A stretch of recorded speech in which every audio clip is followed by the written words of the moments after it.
All right, you are now tuned in to the Rotated Views podcast. I am your host, Jimmy Lee Velez. I'm here with Gabe, Heck, Manny, Goose, and Josue.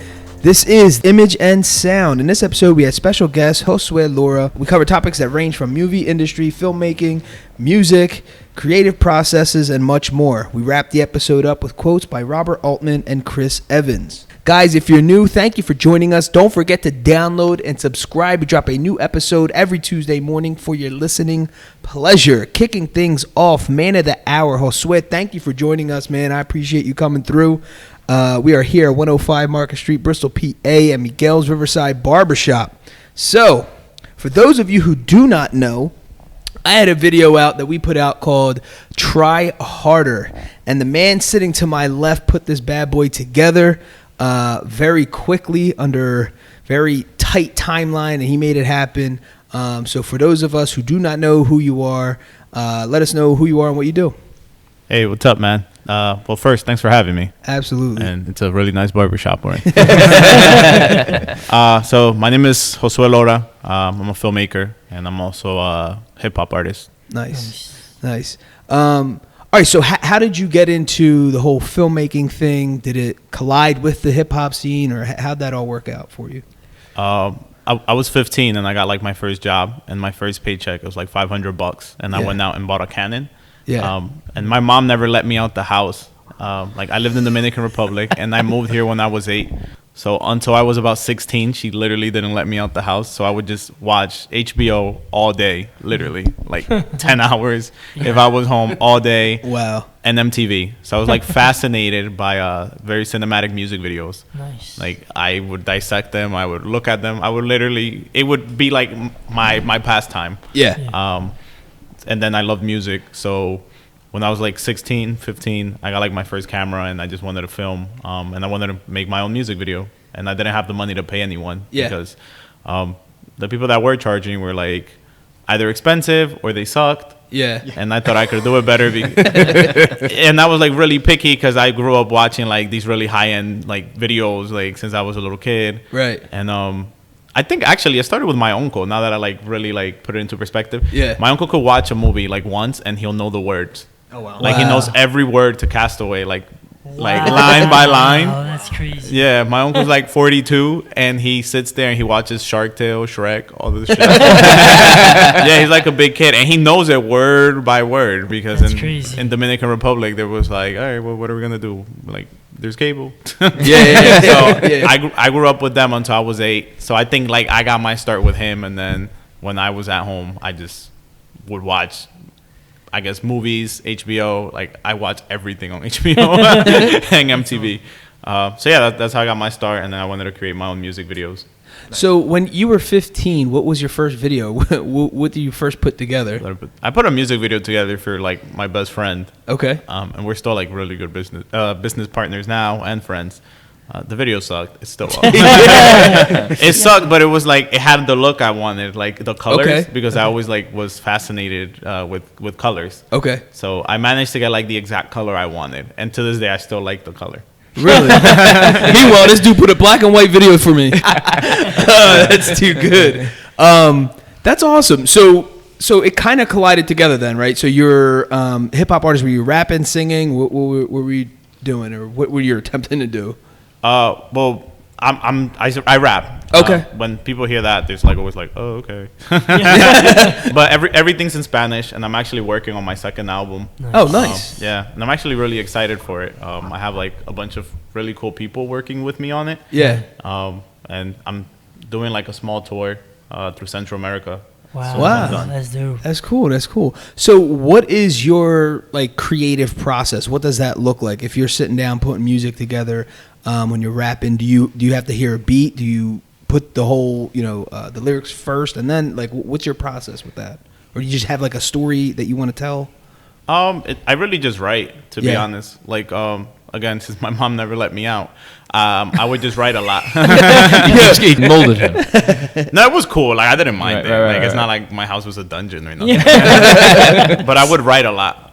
And even when I was in school, I would write a lot because I thought, like, the classes were stupid, to be honest. Like, Yeah. I remember taking like trig, and I'm like, and I asked the teacher, when am I going to use this? Yeah. And she said, when you're trying to find the cosine. And I was like, could you like name a like real life application where like, unless I'm like building a house or whatever, when am I going to use this? And she couldn't tell me. So I would just sit there and write like all day. Yeah. I was like, I'm a really good writer. So really just comes from like writing like ideas, Okay. just thoughts. I'd like to say it's thoughts, views, and feelings. Yeah. Or even now it could be like a conversation we might have where it's like, oh, this is a cool barbershop. And then you're like, yeah, it started because of so-and-so. Or like the guy that just walked in, it might be like, I wonder what his story is. Yeah. Yeah. Like, let's write about it. Like maybe I ran into this guy, seemed kind of strange. Yeah.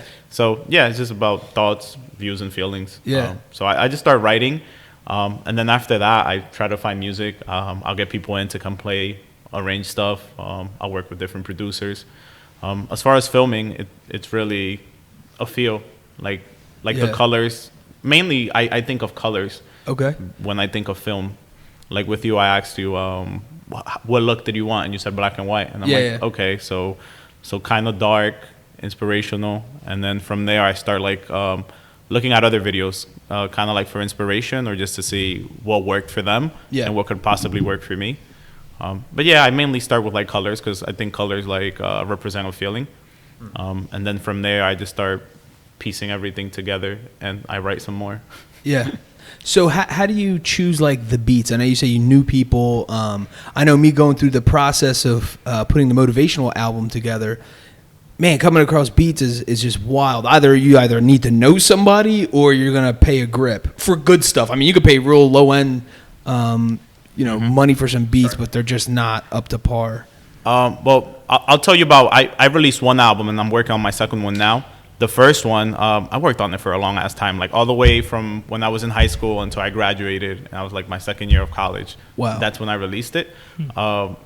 At first, it was like we were just like stealing beats on YouTube, to be honest. Yeah. We had like no money.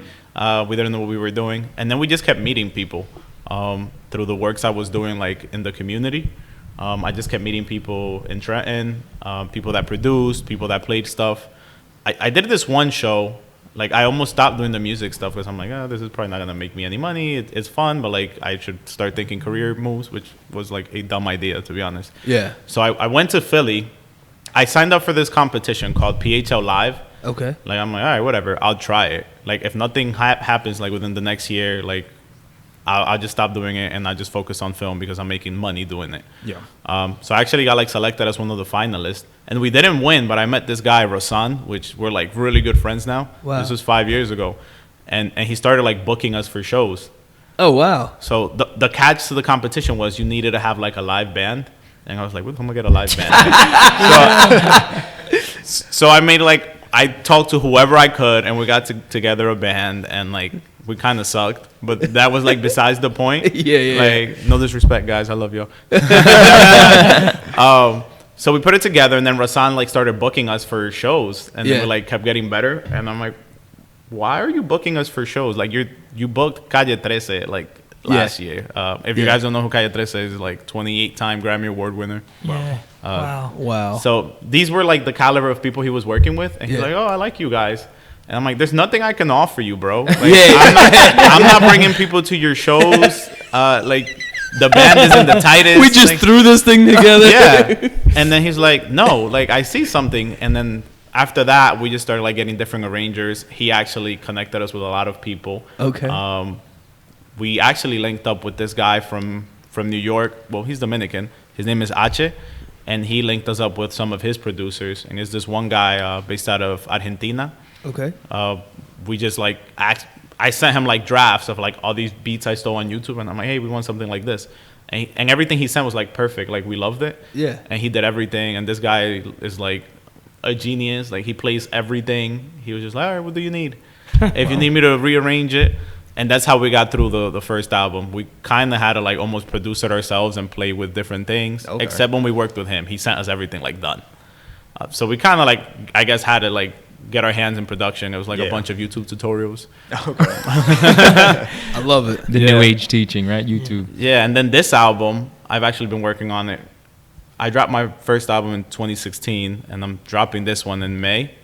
I did another show in Philly, and I met this guy, Ivan Barrias, and he was like the keynote speaker. It was like a kids award show or something. I forgot what it was, but whatever. Long story short, he's like talking, and I just grabbed his card, not knowing that he like sat on the Grammy board, and he was like the president of the Recording Academy. Wow. This guy had like 24 Grammy awards under his belt. Sheesh. If you guys know Music Soul Child, Yes. he produced their first 3 albums. Wow. Oh, And then that was a good lucky card to grab, huh, bro? yes, and like it was weird because he called me, right? And it took me like 3 months to like even get a hold of him, like hitting him up back and forth, and he's like, "Nah, I'm interested. I'm just busy. Like I'm in Hawaii or like with the Grammy board." So he called me one day. And he talked to me for like an hour and a half, and I'm like this is kind of weird. Like again, I can't offer this guy anything. Like I'm used to people like not even holding the door for me. And he's like giving me advice like on what I should do, and I'm like, well, I'm like, word. So then he invites me to his house, but that took like a year. He's like, oh, we should meet up. And then like a year later, he's like, oh yeah, I'm free now. I'm sorry. I was going through all this with the Grammys. So we sit, and he talks to us for like 7 hours. Holy smokes. What? And he's like, oh, I know I'm probably talking your ear off. You want to hear beats. And I'm like, bro, like, you're telling me exactly how you like got to the point where you're at now. And then he's like, all right, grab whatever you want. Like, grab any beat you want. And then I'm like, oh my God, like my days of like stressing over like music because I'm not like the best producer or whatever are like gone. Yeah. Wow. So then that's how this album came to be. And then we played with some more stuff. We Gas Lab, the guy from Argentina, sent us some stuff. I got a little better at like arranging things and knowing exactly what I want. I did another show and I linked up with these guys, Trap Rabbit from Philly. Okay. These guys, it's just 2 guys, but they sound like a 6-piece band. Wow. The drummer is like amazing, and then the guy on keys and synths, they sound so full. Wow. So they did some recordings with us. And again, they're like, oh, we want to do a show with you guys. And we're like, we can't offer you shit. Like, why? And they're like, oh, you guys are cool. We like the sounds. And we're like, word. So they came down to my studio in Trenton, and one of the guys was actually there last week. We were like finishing up one of the songs, and now they're our backing band. Wow. Really? Wow. Yeah, which is dope. So yeah, that's how the music comes to be now. So all right, so 2 things. What's the first album called, and how many tracks were on it? The first album is called Teoria, and was it 10 or 11? 11 tracks. Okay. And there was features, or was just. So are you part of like just a group, or is this a solo album? Is how it work? Well, the first album was I was in a group with my buddy Peter, and this album we started it together, and then just for creative differences, like I'm the one that's like finishing it up, but he's on like 70% of this album. Okay. He's like my brother, really. Yeah. But he just has, I don't know what he's up to. I haven't really spoke to him about music in a while. But yeah, we started it off as a group. It has 11 tracks. It has one feature with this guy from Dominican Republic. His name is HST. And he's like really big in Mexico, which I didn't think that would like matter so much. But like after looking at the Spotify like hits, like over 85% of it came from Mexico. Wow. Oh, wow. Like not even my friends were playing it because like they could care less. They're like they went to high school with you, and then That's how usually. That's how it usually is. Yeah, but he's doing like festivals out there. He's like on TV, and in Central America, TV is like big. It's not like here, like your grandma and like your mom and everyone like watches TV heavy, like but young kids do as well. So he's like he does like a bunch of shows over there. I don't think he's gone in a while, but he has like a solid, I guess, audience. Okay. Nice. That's I think that was the only feature aside from the producers. But that feature got us like to know other people. Yeah. And then on this new album, we have I'm waiting on a verse from this girl. Her name is Carla Carmona. She just sung for Hamilton in Puerto Rico. Oh wow. Wow. Yeah, and she's like really well connected. She opened up for Beyonce when she went over there like a few years ago. That's awesome. And then I linked up with her through Rosan. And then there's this other kid named Contra Marin that's like sending a verse as well. And he's like really well known in Guatemala, which again is just touching like pockets of like Central America and stuff, since it's like in Spanish. That's like what my strategy for this album, or like whatever music I continue creating, is just collaborating with somebody like in sections. So if you touch every section, eventually, like at least a few people will know you in each, Yeah, in you each build section. the fan base. Yeah, Absolutely. So that's because like they're my going to bring approach. their fan base. Now all of a sudden they can become your fan base. Yep. So how does the whole tour work? And what do you owe this guy something who gave you all these beats? I feel like, or what was his expectation out of this? I don't know if he'd be mad if I tell you guys, but he actually didn't. As far as money, like I sat there and we're like, he talked to us for like a good 8 hours. Like we left his house at like 3 a.m. Wow. And then he's like, all right, I'm gonna play you the beats. And I'm like, okay, before you play anything, like, what's this gonna cost us? Like we never discussed payment. Yeah. And he looked at me and he said, you can't afford me. Wow. And then he's like, just grab whatever you want, and then we'll like discuss, I guess, royalty distribution. Whenever you guys create something. And it was like a more than fair like rate. Yeah.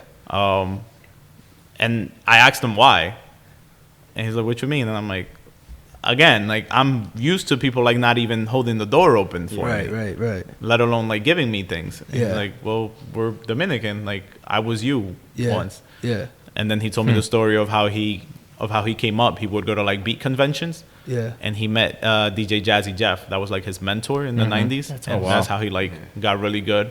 And he told me the stories of them like running around with Dilla, like looking for albums to sample. And Damn, that's dope. so he said somebody helped him out. He said, why not? Pay it forward. Yeah. Absolutely.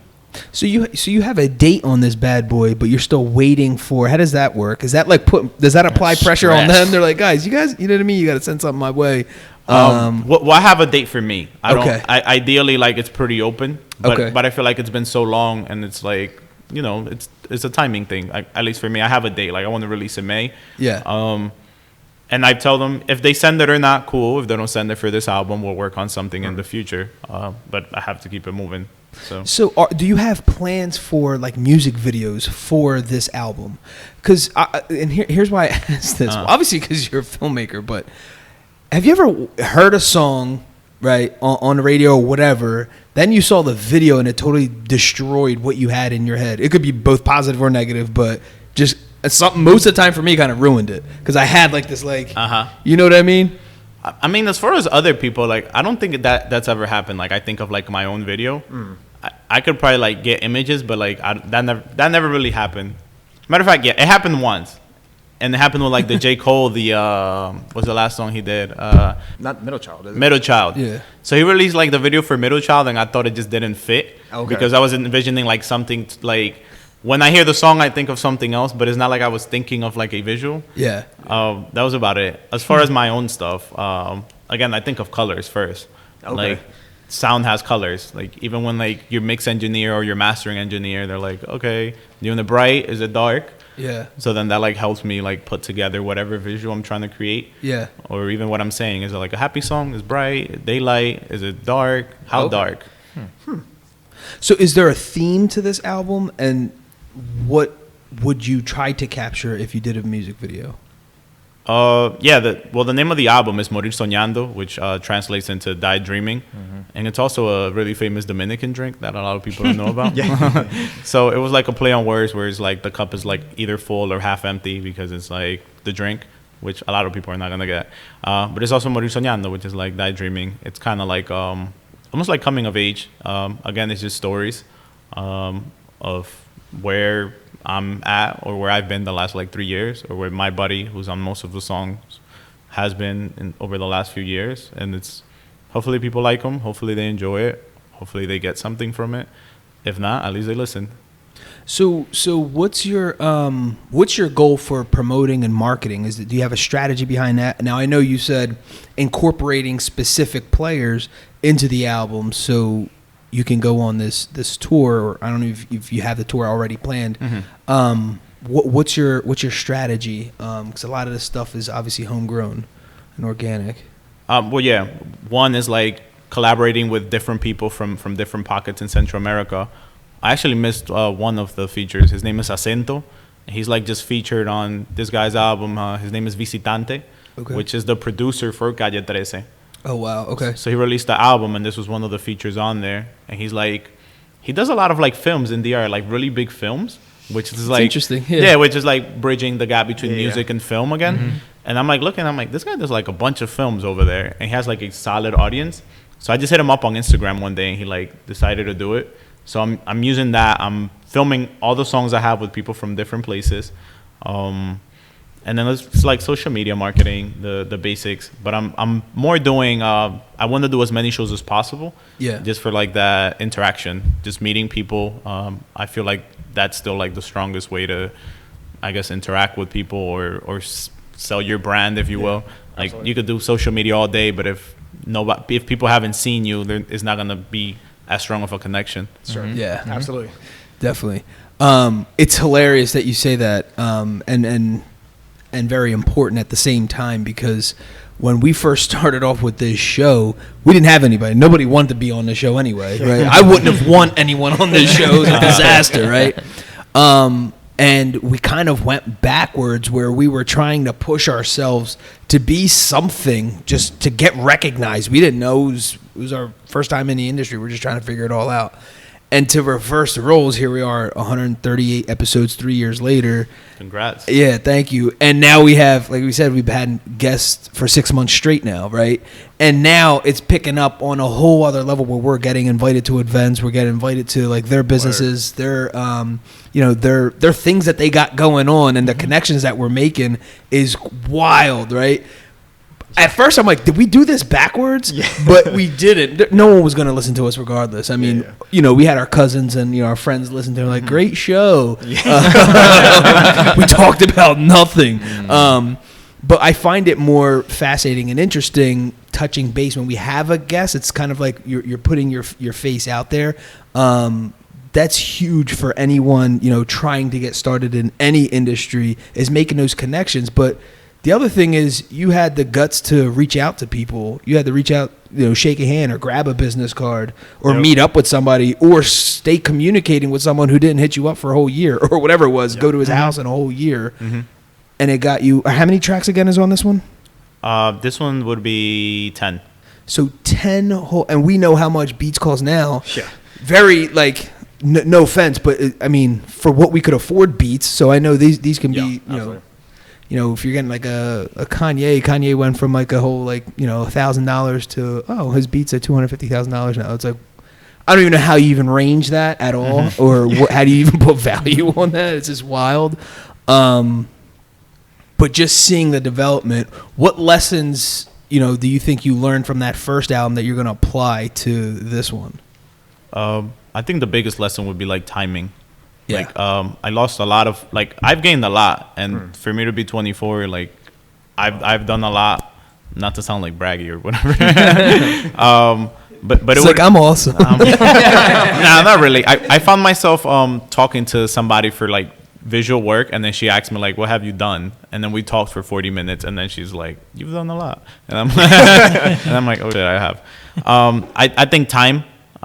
That album took me a long time, and I was being picky. I was trying to perfect it. I wish I would have just released what I originally had and then just kept growing from there. Mm-hmm. So as far as this album, I'm not rushing at all. I've been working on it for a really long time, but I also can't sit on it because I'm losing opportunities. I lost a bunch of opportunities with the other album, whether it was because I didn't put out a video on time, or I didn't contact this person back on time, or I didn't send them stuff in on time, stuff like that. And this is just not being scared to do things myself. It was some people were like, oh, you can't make your own videos, and I'm like, why can't I? And then I did it, and then they were like, my videos are better than some other people they're paying $5,000 for. Yeah, that's crazy. It was let go of fear and just timing. Yeah. So let me ask you a question. So you're meeting this person, whoever it might be, grabbing a car for the first time. What's going through your mind? Are you having the conversation? Do you know this person? You just grab it and just start a conversation. Wherever it goes, it goes. I mean, I always approach it everyone's a person. I never have in the back of my head I want to use this person for this. I feel like a lot of people do that, and I go to this conference with my buddy Rasan every year. It's called Latin Alternative Music Conference. Right. And they have the biggest acts in Central America performing, people I listen to. We actually performed there 2 years ago at SOBs, which was it shocked me, and I felt great because we were going after people that I like really listen to, and I felt like our set like stood up to theirs. Not saying it was better, but it was like, oh wow, like we thought they were gonna like blow us away, and people were gonna be like, who are these guys? Yeah. But when I go there, I always look people up. Of course, I do my research. Like if the president of Sony is the one doing the panel, and then the president of CD Baby is doing the panel, or this was actually a panel. And then it was the head of like marketing for Hennessy was in the panel. I'll look them up. Like I'll just type in their name and see, all right, what do these people look like? Because everyone's networking. I knew Henny, like I wouldn't approach that guy because I'm not trying to get sponsored by Hennessy. I don't drink. Sure. Like I'll drink alcohol here and there. So that's when I like do slight research. But other than that, everything is like just how we're sitting here. It's like, hey, so what do you do? Same as I asked you guys, or I asked you. Yeah. I said, hey, so what do you do for work? I think that's, for me, it's better because you're not like, I don't feel like a leech or something. Like I'm like just out to get someone to help me with stuff. Right. And that's everything we've done has actually been like that.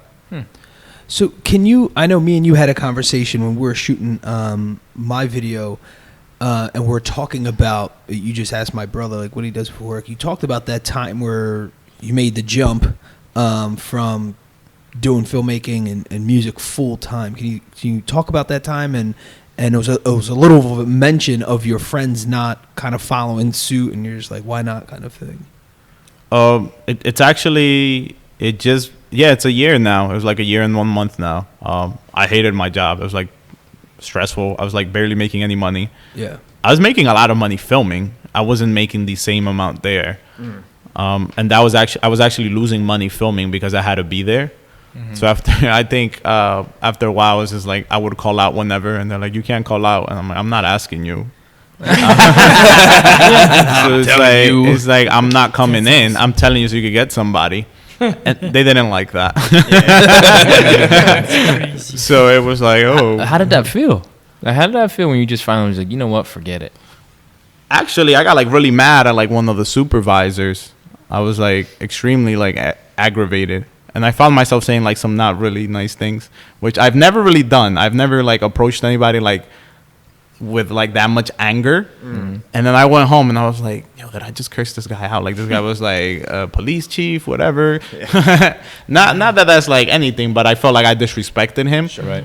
Although like he started whatever it was, and like I definitely had like my reasons to feel that way, and I still like back that up, but I just didn't feel good. Like I'm like, under no circumstance should I be like so angry to the point that I walk into your office and I'm telling you all of this. So I just called out for like 4 days, and then I just emailed like the supervisor, and I was like, hey, I'm not coming in. This isn't for me. Thanks for everything. And then that following Monday, my studio, I shut it down, and then I got another space, a nicer space. A smaller space, but it worked more for what I wanted to do. I went out, I got like a bunch of gear from like everything I had saved, and then I was like, all right, I'm doing film full time. So it was scary, actually. It's like, all right, what if I don't get like work? Like, who's gonna pay my rent? Yeah. Right. And then I called my dad and I asked him, and like me and my dad haven't like never really been close, but that was like the first time he was just like, yeah, like do what you're good at. Like that's what everyone should do. Mm-hmm. He's like, just leave. Don't think so much about it. You'll be all right. And that was it. Yeah, that was it. But that like helped me feel a little better about it. Like I wasn't scared after talking to my dad. That's awesome. Oh, that's awesome. Wow. So let me ask you, your filmmaking, your music, what inspires you? Where do you get your inspiration from? Just regular life. As far as like a lot of the songs, like I go to Dominican Republic a lot. I visit my grandmother. Yeah. So a lot of it is inspired by like the culture over there, or like the differences in cultures over here. Yeah. But just everyday life, really. Like even this could be like I could go home and think about it and say, oh, that was cool. Like maybe I'll write whatever comes to mind. But yeah, a lot of it is like stuff I see, feel, or whatever. It could just like even be like a smell. Like in Dominican Republic, I go to the market and it's like. Mm-hmm. I kid you not, I like almost threw up walking through like one of the parts. I'm like, why does it smell like that? And I'm like, this should be illegal. And I'm like, it kind of is illegal over there. And then it's like, you think of a topic and it's like the differences in like, I guess, hygiene or whatever, or like poverty over there. That's why it smells that bad because of whatever reasons, stuff like that. That's crazy. So are you or how are you influenced by the hip hop scene here in America versus the hip hop scene in South America? I don't really like a lot of hip hop. If that sounds like crazy, right? Like most of artists, but I don't like it. I don't like. I to me, a lot of it is like a lot of the stuff. I'm like, this is corny. Like, all right, you slept with this person, you have a car, like you have money, like we get it. Okay, next. Or it's either like the '90s is great, like rappity rap, and it's like okay. I just like to create. Like I don't like to like be putting like. Or just have like a genre, or be like you have to create this kind of stuff, or like this has to be it. Like if something comes out, it comes out. If it doesn't, it doesn't. As far as being inspired, I guess I don't know. I just listen to like, I guess the flows would be like the main thing, because that's like the attention grabber. Although some people don't say anything, but it's like, all right, I'll give it to Migos for like, you know, like I'm actually like impressed, like, or even Young Thug. It's like. That's cool, like that swing that they have. Although like they might not be saying much. Like I'll give it to them, and it's like, all right. And then Central America, I'll give it to them for like even for having like a lack of resources many times, and like being able to create these things, or being able to do the research themselves, and knowing so much about hip hop. Like I speak to people and they're like, oh, do you like this person? And I'm like, no. I don't even know who that is. And I'm like, how do you?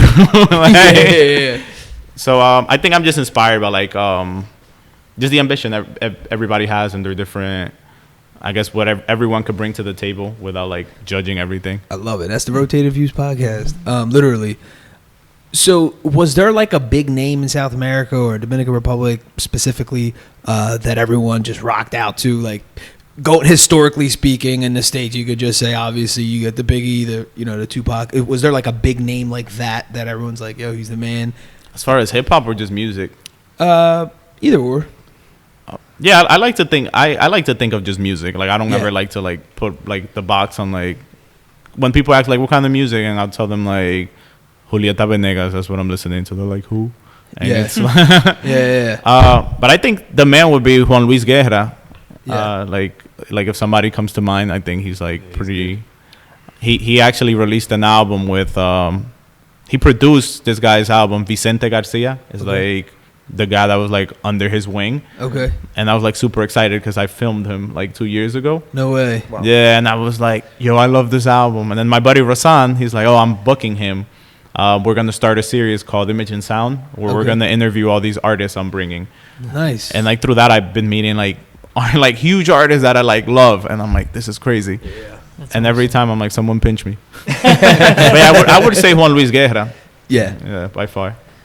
So with the increase of technology, right? Is there an art form? Do you feel like there's a piece of the art lost, whether it's filmmaking or making music? Because a lot of people say it's like, oh, back in the day, you know how hard it was to get a beat. Yeah. Now you have Pro Tools. Now you have all these engineered tools, basically. Even with the cameras that are on our phones, people have produced wildly great videos. Mm-hmm. I mean, maybe not in your eyes, but for it to be a phone, it's pretty impressive. I've seen some stuff. I'm like, oh, wow, that was on a phone. That was on a phone.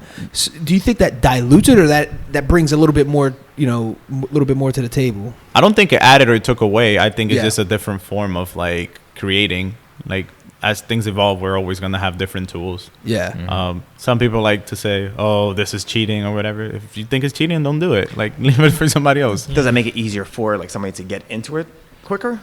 I don't know if it's easier because like if you don't have the talent or the passion or the drive, at the end of the day, that's going to show. Like absolutely, you can have all the tools in the world, and we do really like right now. No, and there's still people that make bad work. Sure. And then back then there was people that created crappy stuff, great stuff. Like I don't think it's like adding or taking away. I just think it's just tools, and it's like just different mediums, I guess, for people to like. It just takes away the barrier of entry. I don't think it takes that away or even adds. Again, it's just like like how I start writing, which is like the most basic form. Sure. So I think everything just starts with an idea, and like no computer will ever like add or take away from that. Definitely. Oh, so you literally write, not write like type or like text. Oh no, I on your literally phone? write like on a piece of On paper. a piece of paper, okay. Like, I carry a physical calendar with me because I don't like to like put things on my phone. I'm the same Wow. way. I have my last 3 years of calendars in my backpack. Word. Yeah, it's weird. I don't know. I just can't get into it. It's like Yeah. I've lost one time. I found it like a week after. But I was moving, and I'm like, I should probably use my phone. And I'm like, nah, I don't like it. I don't know. I completely lost my wig 2 weeks ago? 2 weeks ago. I lost Yeah. my calendar. Uh-huh. And everyone's asking me, like, your written calendar, like what our moms used to use? Yes, I lost my calendar, and I was losing my mind. I had the whole house upside down. I could not believe it. And it was in the exact place where I thought it was. I just, for some reason, I kept missing it when I was looking for it. That's awesome. All right, so I know, my project was kind of one of those things where you kind of took on last minute. You just, we had a mutual friend or associate. Is there projects, not saying that you would have turned my project down either way, but is there projects that you just turned down, or have you been in that situation where you're like, yeah, I'm not doing that? 1000%. Yeah. I'm actually about to turn one down today if this guy keeps calling me. That's not good. Yeah, I'm working with this guy. He actually he texted me at like 4:30 in the morning, like back to back, and then I couldn't sleep. And I'm like, dude, like, Wow. Yeah. like I know we have an agreement that you're breaking, and it's like it's 4:30. Please don't text me asking me when I'm gonna contact this person to interview them. Yeah. Which I'm the filmmaker, like you play Yeah. your role. Yeah. But absolutely, when people aren't organized, and they want to like, I guess, not play their part and like blame it on you, I'm like, look, I'm not doing it. Yeah. I don't need your money. You could be paying me $50,000, and I won't do it because at the end of the day, you're gonna end up bad mouthing me. It's gonna cause me stress. Anything worth causing me stress is not worth it. Sure. And yeah, I've learned that even working with friends. It's like if we have a disagreement or something, like our friendship is not worth getting messed up over this. So I'd rather turn projects down. And some people, I don't know, some people get offended. Like they think because you turn something down, they're like, oh, he doesn't like me. It's like, no, I can say no, and we could go like hang out or something. Yeah. Like it's totally fine. Like I just don't think we'd work well together. Yeah. And you should respect that. I actually respect people telling me no more than them saying yes and then doing a bad job. And my father taught me that. He's like, you either do it or don't do it, but you don't do it like halfway. Sure. Mm-hmm. So if you're gonna do it halfway, or if the other person's gonna do it halfway, just don't do it. So as far as what you've done thus far, what do you think has been your most memorable moment? As far as film or music, Either way. I'll give you both. Let's say. Okay. I really like the SOB's performance when we did LAMC. Like that, I think that's like the best we've like ever sounded. So I think that was like a really good highlight, or even linking up with Ivan. Yeah. And then for film, let me see. Filming Carla Morrison, which she's huge. If you guys are listening and don't know who she is, you'll love her. Yeah. And Vicente Garcia have been like the highlights. It's huge. Yeah. What is it about the presence of actually physically being on stage that gives you the rush? Is it people were repeating back your tracks and that they know you're getting that love back? Or is it just, I don't know. What is it?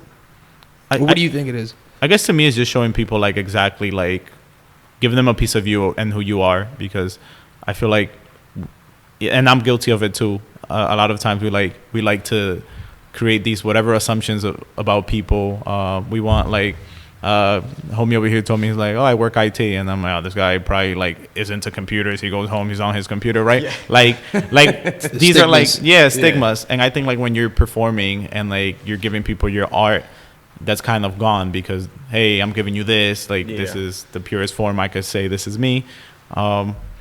So to me it's just that, it's just showing people like exactly who you are, what you have to offer. Is there like setups that you look for when it comes to like equipment wise, when you say no, right? And you, let's say for example, you pull up to a stage and their equipment is just not up to par, or because there's people who we listen to their albums, we went to their concerts, and they're straight trash. And I don't know, it could have been them, or it could have been the equipment, it could have been a lot of things, but it just sounded like trash, dude. I was just staring around like, we paid for this. Well, I've owned my own studio for the last 6 years. Yeah. So you're picky. Yeah, I'm extremely picky. I'm like weird about like even being filmed, because I'm like, yeah, can I like review it, or can I help you set up? Like if I see that it's like, and then there's like, I don't know about that. So do you need to see the pictures that I just took of you for Facebook? Not at all. He got his Oprah on. Not at all. But like if there is somebody who's like, oh, I do this professionally, and they don't know what they're doing, I get kind of like weirded out, and like immediately I'm like, let me help you. I don't want to bash them. I'm like, oh, this is what I know, and maybe you can learn from that, and maybe I can learn from what you know. Right. So I like to think about it like that. And then as far as albums, I'm extremely picky. Yeah. As far as like music, so I just own my own stuff, and if I do hire somebody, and I don't like something, I'll just say it. But I'll make sure I hire people that are like open-minded, because you don't want to ever work with somebody who's like, this is what I do, and that's it. And that's all you're getting. If that's the case, a lot of times I just don't end up working with that person. Like I might see them and we might hang out, but as far as like creative works, I probably just won't do anything. So what happens though when you're doing a performance and their equipment's just like, oh boy, or you just bring in your own stuff no matter what? If their equipment's like bad, it depends what kind of show. If it's like nobody really showed up, it's like, hey, we'll have fun, whatever. Like if the mics are bad, we'll do it without mics. Like we're here to just have fun. I try not to let that get in the way. If it's like the person messing up the show, I'll just go, hey, I know this. Maybe you teach me what you know, I'll teach you what I know, and hopefully we create something great together. If the person's like, and ask something, then it's like, all right, well, we don't have to play. Yeah. Like if it rarely gets down to that, but like if it does, it's like, all right, well, we'll just hang out and watch whoever else is performing, but we'd rather not, because we don't think it'll help our image or help us progress. But 9 times out of 10, if it's like that bad, we'll just do it without any like mics and whatever. So maybe you can enlighten us a little bit when it comes to tracks and I don't know, or I'm sorry, albums and the performances. I know certain artists have like a DJ who's they're in alignment as to what order they're gonna play certain things, and 1,000% of the time it's not in the order the album comes in. What is the science, or what's the thought behind this? Because it drives me crazy. Because you know how you listen to an album straight through, and you're like, I already know what next song's coming on, and they start with some stuff on another album that they did previously. What is the thought process behind it? I always wanted to know. Well, if I'm performing with like Trap Rabbit, our live band, it's like what feels better. Like how do they play? How do they like interpret it? But yeah, it's really feelings. Like it's like, all right, we want to come in strong. We want to keep this mood going, and it's like, okay, we might not want to perform this one. It really, to me, is like a tempo thing. Like you want to keep people engaged, and you want to like, I guess, keep this vibe going. Like vibes is like a big thing now. Yeah, I think that's really what it is. It's like keeping the vibe going. Like you don't want to play 5 slow tracks back to back, and then everyone's like at the bar. Everyone's at the bar. Yeah, like, and then they're gone. So yeah, it's kind of like the mood or whatever. Yeah, and a lot of times like the album track list might not, I guess, mirror that. Gotcha. What happens when I don't know, like you know how like I see this from comedians when people start walking away. What happens in your mind? Is that what you're trying to do? How can we retract and kind of get this party going again, or is it as a mess you up? That has to mess you up, mess with you. Not mess you up, but maybe mess with you. And you got to take notice if people are turning the other way. Like, yeah, that's not for me. I mean, it's happened. Like if people aren't feeling the music for whatever reason, it's like, all right, next track, guys, we'll cut it. Yeah. Like whether it is because we're all Spanish, they don't understand it. Whether it is we went up too late and they just want to go home. Whatever the reason is, I don't like to think of, oh, why are they leaving? Like, like I don't ever like to think about that. It's like, all right, they're leaving. We need to do something to engage them. Sure. Or we just been up too long and like we've lost them, and that's all right. So learning experience. Really, it's just kind of like feeling the crowd. Like, and I guess it's like, do we want to like just have fun, or are we like there to like just keep people there? Yeah. So a lot of times it's like, all right, well, it's kind of late. We'll just do 3 tracks because people are probably gonna want to go home. Yeah. It's just feeling it. It's Yeah. like being in the moment, I guess. Yeah. So last week we had a gentleman by the name of Mr. Hype. He was here talking about specifically the hip hop scene, and he was talking about the status of it and current state, and he was talking about a lot of it, unfortunately, has to do with someone's image. And a lot of times they get clout just off the image, and then their music could be basically trash or it would just be average or whatever. Versus, somebody who's wildly talented and no one knows of them. Yeah. How do you manage that? I think it's just like, I don't know. Like, I feel like if somebody's like really talented and like nobody knows them, I think that's just, I don't necessarily consider it a bad thing. I just say, look, there's like a lot of room for improvement. So it's actually better. Like, you can touch all these markets. You're already great. Yeah. People just haven't heard of you. So you just need help. It's not like, oh, nobody's heard of you, you should quit. No, you're really good. You could grow. Like, I think that's better than the guy who sucks and everyone knows who he is, because after a few years, like, he's done. Yeah. This person has like the world ahead of them. They could blow up. They could continue doing it for as long as they want. Even if nobody listens to it, they just have to make that adjustment and either get some proper management, invest in marketing. But they have to be willing to do it as well. Yeah. It happens with me. Like, my first album, like, not a lot of people heard some of the tracks. Like, they went to the one with the feature on it, and then we released the video, and then a bunch of people came and listened to the album because like they saw his face, and we were like filming, and then they were like, oh, they did a video. And then I started like investing in marketing.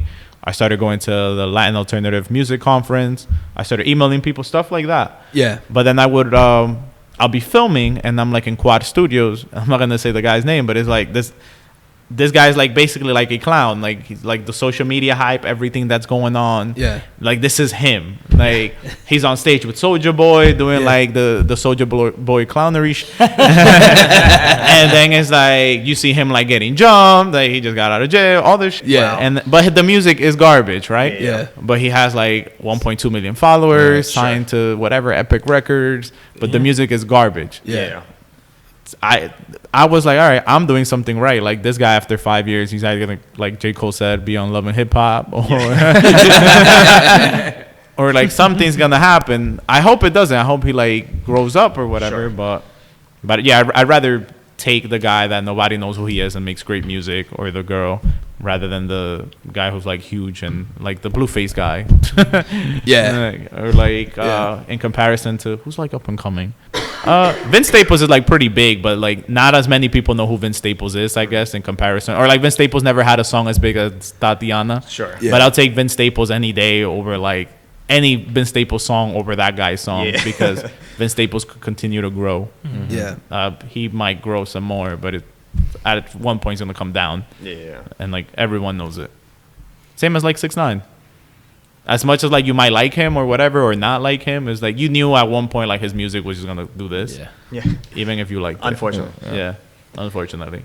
So what would you think, or what would you say your motivation is with filmmaking, with producing music? Either way, you're producing some level of art. What's your motivation? It's just I guess to me it's just expression. Like, again, like identity is like huge with me. Too many people tell you like what to be, or even our parents, like even from when you're little, like they try to like even tell you what to dress, like what to wear, like how to dress. Like, some people might think it's silly, but like that's like a form of identity. Of course, they want to like shape you into this thing. Sure. And like even moving here from DR, going back and forth, like you see how people expect you to like almost be like this certain person. Like I do a lot of like corporate work. And I've been doing this contract for like 8 months. Let's say I've been doing this contract, and the first 3 months I showed up. I would go, shirt and tie, very well dressed, and everyone would look at me funny, and I'm like, okay, what is there an issue? And then the guy with like blue eyes, blonde hair would walk in, looking like he just woke up, and like, hey, how you doing? And I'm like, all right. So what's going on? So after a while, I'll go in like a hat and sneakers. and like they give me the same looks as they did when I like dressed up, and I'm like, I feel way more comfortable wearing my sneakers. I'm providing the same service. There's no dress code. Like, I'm not required to dress any other way. This is me. You're not the one getting filmed. Yeah, I'm like, I'm gonna be me regardless. Yeah, like, exactly. You're the one with the issue, not me. So yeah, I guess it would just be sharing who I am, whether it's through art, film, music, anything, writing, poetry. Yeah. Just like the authenticity of it. Yeah. So like, just showing people exactly who you are and what you have to offer, basically, for me. That's awesome. All right.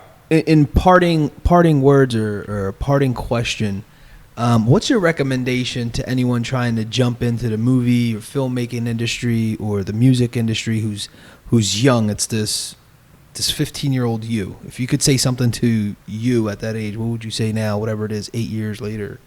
Well, I'll tell you what. I'll tell you exactly what I did, really short, and maybe somebody will pay attention. I was a freshman in high school. I signed up for this program in the summer, Upward Bound. They gave you it was called work study. They gave you a small check. I got a camera. When I went to college, I worked at the university, so the classes were free. I made sure they had the best cameras around. To rent that camera is $800 for 2 days. I could take that camera out whatever day I wanted, and the class was $500 for 3 months. So you do the math. 3 months, $500. I take out that camera whenever. The class was free because I worked there. I talked to the professor. I showed him my work, and he really liked me. He told me, don't even come to class. Take the camera out whenever you want. Wow. I really wasn't supposed to do this, but I made money off of that equipment. I like it. My price went up because I would take out this equipment. Again, $500 for 3 months versus $800 for the rental. Wow. And then as I continue growing, I just bought my own stuff. So really, I would just say use your resources. Those were resources that were available to me. And all it took was like doing a little bit of research. Wow. And then as far as the audio, you could literally have a studio in your house. And again, it's just do the research, and it's just trial and error. But just do it. Use your resources and just start. Stop being scared. Stop listening to your friends telling you it's going to be bad. Sure. It is going to be bad. Your stuff is going to suck. That's part of it. Right. Yeah. Like, embrace that. So just go out, use your resources, and go out and just do. And don't waste time. Nice. Perfect. All right, so for our listeners who want to connect with you via social media, you want to share your social media handles, websites, whatever you got going on. My name is Josue, Josue, Lora, Lora. If you type that in, you'll see me everywhere. That's about it.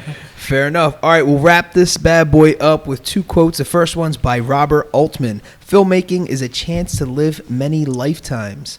And the second one is by Chris Evans. The funny thing about directing is that you have your own opinions, but it's a collaboration.